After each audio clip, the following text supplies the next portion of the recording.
Hi everyone, please like, subscribe, and share our story to help us grow our community. Thanks. In Amuaka village, if a rooster crowed at the wrong time, the entire marketplace would debate whether it was a sign of famine, witchcraft, or simply a stubborn bird with no respect for sleep. Gossip moved faster than the river current, and beauty was everyone's business. Shiamaka was the kind of girl who made even married men bite their lips and mutter, "God forgive me." Tall, graceful, with skin like freshly pounded yam and eyes that shimmered like a hidden river under moonlight, she was the crown jewel of her father's household. Mothers whispered prayers at night, asking for a daughter-in-law like her. Fathers nudged their sons to stand straighter whenever she passed.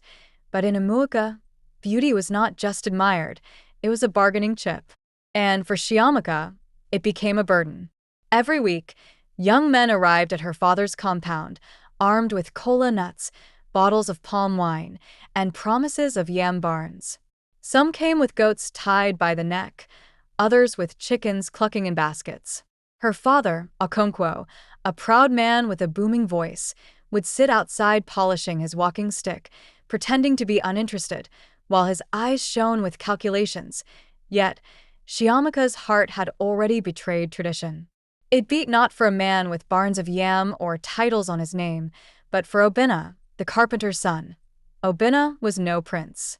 He had no land, no herd, and no inheritance beyond his father's worn tools. But what he lacked in wealth, he made up for with wit and hands that could turn plain wood into art. In the evenings, he carved chairs so smooth the elders swore one could slide off them if not careful. And when Shiamaka came to fetch water at the stream, Obinna would lean against a tree with sawdust still in his hair, tossing words at her like charms. "Shiamaka," he said one evening as she balanced her clay pot, "if beauty were palm wine, you'd be the fresh tap, sweet and strong. These other girls? They're the dregs at the bottom of the gourd." She laughed so hard water sloshed from her pot. "Obinna, you and your mouth.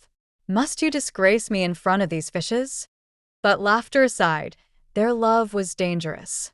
In Amuaka, love without wealth was like soup without salt, unwelcome. The trouble started when Chief Nadazi set his eyes on her. Chief Nadazi was the richest man in 3 villages. His belly announced his presence before his feet did, and his laughter shook the air like thunder. He owned barns upon barns, oil palm plantations, and a lorry that carried his goods to the city. He was also old enough to be Shiamaka's father's elder brother. But in the eyes of the village, wealth made men ageless.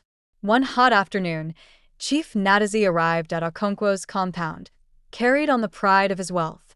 His servants dragged in baskets of yams, kegs of palm oil, and a fat goat that nearly broke free. "Okonkwo," he boomed, fanning himself with an eagle feather. "I have come to plant my kola in your soil. Give me Shiamaka as wife, and your household will never know hunger."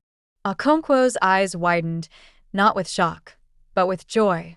For him, the marriage was not just a union, it was an elevation.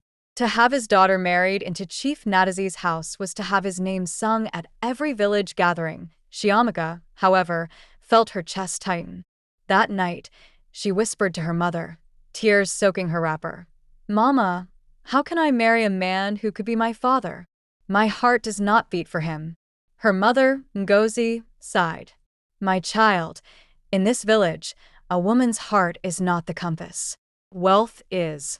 And wealth does not grow on trees. It comes with men like Chief Nadazi." But Shiamaka was stubborn, and her heart was louder than tradition. The days leading to the New Yam Festival were heavy with preparations. The drummers practiced until the air itself seemed to dance. Women dyed cloths and roasted meat. And in the center of it all, Shiamaka was prepared like a prized jewel, while whispers chased her through the market. "Ah, lucky girl. She will eat meat every day. Forget that carpenter boy. Can sawdust feed a woman?" But love has its own stubbornness. On the eve of the festival, as moonlight spread like silver powder over the village, Obinna appeared at Shiamaka's window. His voice was low but urgent. "Shiamaka." She pushed aside the raffia blinds, eyes brimming with fear. "Obinna, what are you doing here?" If my father sees you, his cane is longer than your courage. Then let him beat me. But listen, I cannot watch you marry another. Run away with me. I may not have yam barns, but I have hands that can build us a future, and a heart that only beats for you." Her breath caught. For a moment, the world stilled. Even the crickets seemed to hush, waiting. "Obinna," she whispered, "do you know what you're asking? My father will curse me. Chief Natazi will hunt us." "Let them curse," he said firmly. "Curses cannot break love. And if they hunt us, let them chase shadows, because by dawn we will be gone." Something in his eyes, wild, desperate, certain, ignited her courage. Barefoot, carrying nothing but the wrapper around her waist and the fire in her heart, Shiamaka slipped out of her father's compound that night. Together, they vanished into the darkness, guided by love and the rickety lorry heading toward Enugu. Morning came, and Amuaka was chaos. Chief Natazi stormed the compound, his face red like palm oil. "Where is she?" "Where is my wife-to-be?" Okonkwo's jaw trembled as he fanned himself with his red cap. She was here last night. She has disgraced me." Chief Natazi roared, his belly quivering. "Me." "Chief Natazi, do you know who I am?" Villagers gathered, their mouths hungry for scandal. Some whispered, Love has carried her away." Others muttered, "That carpenter boy. Does he think love can fill an empty pot?" Okonkwo nearly collapsed with shame. To him, his daughter had not just run away, she had uprooted his pride, flung it into the river, and let it drown. Years passed. Life in the city was not kind at first. Shiamaka and Obinna shared one small room, their bed a mat on the floor, their meals sometimes nothing more than Gary soaked in water. But where there was hunger, there was also laughter. Obinna would say, "At least Gary swells. It has ambition, unlike some men." And Shiamaka would laugh until her tears turned sweet. Obinna worked day and night in a carpentry shed, his hands blistered, his back bent. But slowly his name spread.